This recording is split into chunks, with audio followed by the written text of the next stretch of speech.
I'm Sarah Starr, and this is your space weather forecast for the day. Yet again, a very large day of CMEs and M-class flares yesterday, and generally coming from those same exact regions also yesterday. We have the full moon in Leo tomorrow, so that is going to amp up a lot of this energy in a very positive, confident, and strong way. However, the moon is still in Cancer, so you might feel super sensitive, super emotional. We're having some profound changes within our perspective and some intense changes of the heart. We're looking at a more business-minded approach today because we have Venus and it's still settling in that Capricorn energy. And this is all about affection and love. However, the moon in Leo may bring about some intense, dramatic emotion because it can be a bit conflicting to the plans that we have been building. But that doesn't mean it's not going to work out in your favor. So keep that in mind, keep it slow, but also be kind, positive, and generous, especially where emotions lie. So let's talk about the sun, and then we'll get into the Ascension symptoms that you will be feeling today and with the full moon tomorrow. So yesterday we had so many M-class flares yet again, mainly yet again from the region 3561. This gave us the multitude of these M-class flares. However, 3559 is still lighting up, and it is the largest by far of all the groups.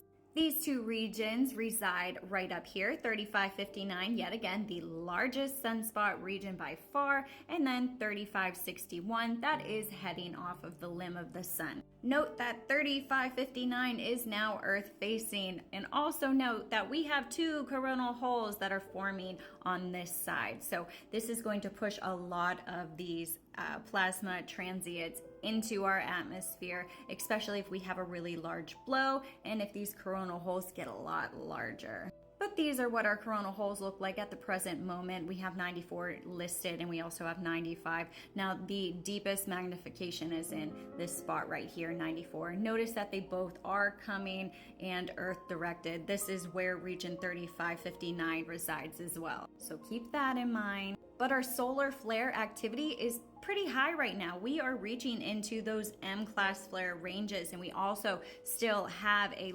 small, slight chance of having these X-class flares from those two specific regions. I can't talk today.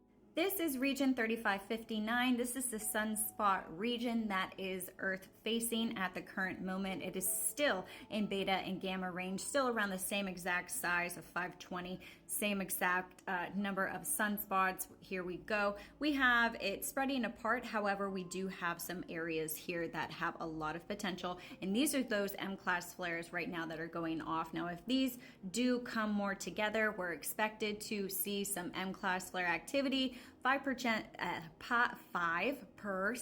chance of having an X-class flare, and our proton level is also around 5%. But today, right at this moment, we are getting some C-class flare activity that is also projected to be at a 75%. And this is region 3561. This gave us multiple M-class flares. It gave us two CMEs. The first is going to arrive, I believe, on the 22nd, and then the second is going to miss ahead of Earth. But notice also the percentages here. We have a 60% chance of having C-class flares, which we are getting today from this region mainly. M-class flare activity is around 25% chance, and X-class, same as the other region, we're around a 5%. Proton level also a 5%. And note that this region is still in beta gamma range as well. So two complex areas. The rest of the regions are stable or in a state of decay. Now this is the first CME that was emitted. This one is going to have an expected arrival around the 27th of January. So in the next coming of days, we will see this arrive. The velocity, pretty slow. Now the bulk of this plasma is below 500 kilometers per second, so it is going to be a very slow moving CME. And this was the second CME that was emitted from the same exact region. Now this one, like I said, it's going to miss ahead of Earth. And the bulk of the plasma, yet again, below 500 kilometers per second. Most of the CMEs that are incoming right now and that are going to raise our geomagnetic storm levels are also very slow moving, except for one. And of course, those M-class flares sent us into multiple radio blackouts yesterday. So if you were having technological glitches, this would have been why. I couldn't even upload my last video. It literally, and I'm not kidding, it took an hour and a half for me to download it and edit it and then send it because it just kept disappearing. But yet again, communication issues whenever we do have those radio blackouts. It sent us into a minor to moderate one, an R1 to an R2, but it pulsed throughout the whole day. It moved throughout the hemispheres, but at the current moment, we are around South America here, so they're going to have some technological issues in that area as well. Now, our solar winds right now, we're pretty nominal between the 400 and 450 kilometer per second range, which is basically what we are at right now. And our density is still pretty low, around a 5. But yet again, the solar winds are going to pick up between a G1 to a G2 geomagnetic storm. These are slow moving, not a lot of velocity, not too much density, but right now we are at those KP2 levels. We are waiting for the breach from our latest CME that still has not arrived. This one is from the 20th. But you can see the CME right here. It is going to be a glancing blow today. Yet again, we are waiting for the spike in the atmosphere to see if it has arrived. Now notice it's not so much velocity for this first CME from the 20th. It's more of a density kind of situation. So you're gonna feel a lot of physical denseness today, a lot of physical, I don't want to say pain, but very uncomfortable. It's hard to settle in the energy because it's building up, you know, and it's kind of pushing it down onto you so you release more. And it doesn't help that the moon is in Cancer, so just saying. And as you can see, this is the 27th, so we are going to see a grazing influence. This is going to raise our solar wind level. And then we're also getting multiple C-class flares from the 22nd and the 23rd, and then multiple from here on after, because those two regions are just not going to stop. But today we are expected to hit those G1 levels around a KP4 and a 5. Also on the 25th and the 26th. Remember, full moon in Leo is tomorrow. And if you are in a higher latitude, you will be able to see some beautiful colors yet again. And lastly, we're going to look at our Schumann today. So the amplitude not too high today. We're actually pretty low, but as you can see, we're kind of stagnant in our Schumann right now.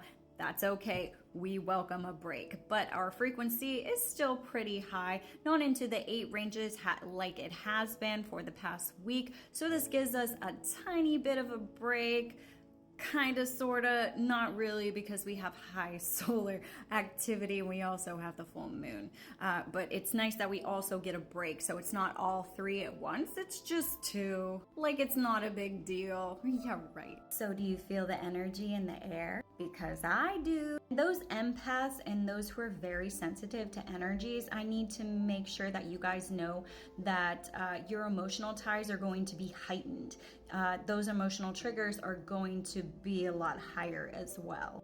Other Ascension symptoms include migraines, it includes dizziness, it includes jaw, it includes tooth pain, it includes that fogginess, the extreme fatigue. I stress that not even enough. Extreme fatigue again. Or you're bouncing off the wall. Doing those human zoomies. You may also be experiencing those digestive issues or the ear ringing, the pressure, especially in your heart chakra, your root chakra, and your third eye. But yet again, our moon is still in Cancer right now. So like I've been saying, you may feel very sensitive or emotional, and that's okay. You need to release it, especially for our new full moon coming up tomorrow. So don't react to those triggers because the energy is going to be completely different tomorrow, especially if you are a Leo. Where's my Leos at? I'm Sarah Starr, and this has been your space weather forecast for the day.